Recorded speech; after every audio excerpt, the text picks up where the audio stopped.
আসসালামু আলাইকুম ওয়া রাহমাতুল্লাহি ওয়া বারাকাতুহু। সূরা সাবার ৩২ নম্বর আয়াত।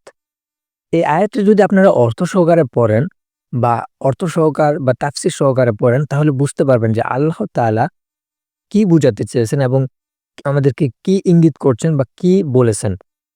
আল্লাহ তাআলা এখানে আমি যদি কোরআনের এই আয়াতটা পড়ি সূরা সাবার ৩২ নম্বর আয়াত। এখানে তিনি বলেছেন, ক্বালাল্লাযীনা ইসতাকবারু লিল্লাযীনা ইসতাদঈফু আনাহনু সাদাদনাকুম আনিল হুদা বাদা ইয জাআকুম বাল কুনতুম মুজরিমিন। এর অর্থে মুফতি তাকি ওসমানী সাহেব তিনি এর অর্থটি এভাবে লিখেছেন, যারা ক্ষমতাদর্পী ছিল বা যারা অহংকারী ছিল তারা যাদেরকে দুর্বল মনে করা হতো তাদেরকে বলবে। মানে দুনিয়াতে যারা ক্ষমতাদর্পী ছিল বা যারা অহংকারী ছিল, মানে উচ্চ শ্রেণীর লোক ছিল, তারা যারা দুর্বল ছিল, যাদেরকে তারা দুর্বল মনে করত, তাদেরকে বলবে, হেদায়েত তোমাদের কাছে এসে যাওয়ার পর আমরাই কি তোমাদেরকে তা থেকে ফিরিয়ে রেখেছি? মানে প্রশ্ন করবে।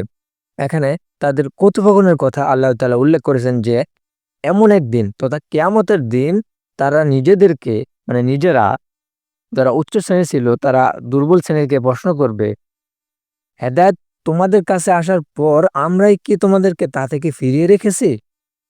প্রকৃতপক্ষে তোমরা নিজেরাই অপরাধী ছিলে। মানে কিয়ামত দিবসে যখন দুর্বল শ্রেণীর লোকেরা যারা সমাজে বা আপনার এলাকায় যারা নিচু বা দুনিয়াতে যারা একটু দুর্বল ছিল, তাদেরকে ক্ষমতাদর্পী লোকেরা যারা মানে যাদের অনুসরণ তারা করত, তারা বলবে যখন তাদেরকে মানে তাদের হিসাব নিকাশ নেওয়া হবে, সেই সময় ক্ষমতাধর লোকেরা তারা বলবে যে, "তোমাদের কাছে হেদায়েত আসার পর আমরা কি তোমাদেরকে ফিরিয়ে রেখেছিলাম? প্রকৃতপক্ষে তোমরা নিজেরাই তো অপরাধী ছিলে এবং তোমরা নিজেরাই তো সেখান থেকে ফিরে এসেছো। মানে সৎপথ তোমরা গ্রহণ করোনি।" এই ধরনের একটা আ এই ধরনের একটা প্রশ্ন কিন্তু সেখানে করা হবে। এখন আল্লাহ তাআলা কোরআনে এটা বলেছেন এবং এটাই কিন্তু কিয়ামতের দিবসে হবে। কারণ যারা ক্ষমতাধর্মী লোক রয়েছে সমাজে কিংবা দুনিয়াতে বা আপনার দেশ কিংবা রাষ্ট্রে যেখানেই হোক না কেন, তাদেরকে কিন্তু এভাবেই আপনারা ওই সময় মানে কিয়ামত দিবসে দোষারোপ করবেন যে, "আমরা তো তোমাদের কারণেই এই সৎপথ ত্যাগ করে বিপদে এসেছি বা পাপ কাজে লিপ্ত হয়েছি তো তোমাদের কারণেই, তোমাদের অনুসরণের কারণেই।" যখন আপনারা মানে মানে নিম্ন শ্রেণীর লোকেরা এই ধরনের কথা বলবে, তখন ক্ষমতাধর্মী লোকেরা কি কথা বলবে এটাই কিন্তু আল্লাহ তাআলা এখানে বলেছেন। যেহেতু আল্লাহ তাআলা কোরআনে বলেছেন এটা কিন্তু অবশ্যই হবে।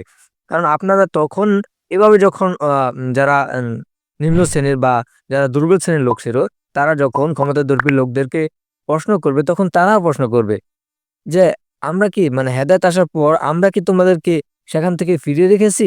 প্রকৃতপক্ষে তোমরা নিজেরাই তো সেখান থেকে ফিরে এসেছো।"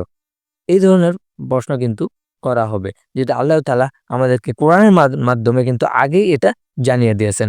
তারপর কেন আমরা বুঝতেছি না যে আমরা আমাদের কোন পথে যেতে হবে?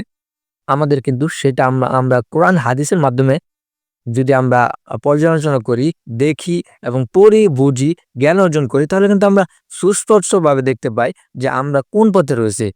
আমাদের নিজেকে নিয়ে চিন্তা করা উচিত যে আসলে আমরা কোন পথে রয়েছি। আমরা কি আল্লাহ রাসূলের দেখানো সঠিক পথে রয়েছি? নাকি আমরা সেই ক্ষমতাধর্মী লোকদের পিছনে মানে তাদের অনুসরণ করছি?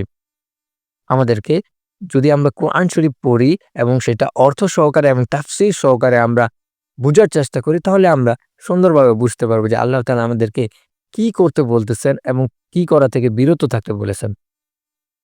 সবাইকে আমি কোরআন শরীফ সুন্দরভাবে তেলাওয়াতের পাশাপাশি অর্থ বুঝে তাফসীর সহকারে পড়ার অনুরোধ করব। সবাই ভালো থাকবেন। আসসালামু আলাইকুম।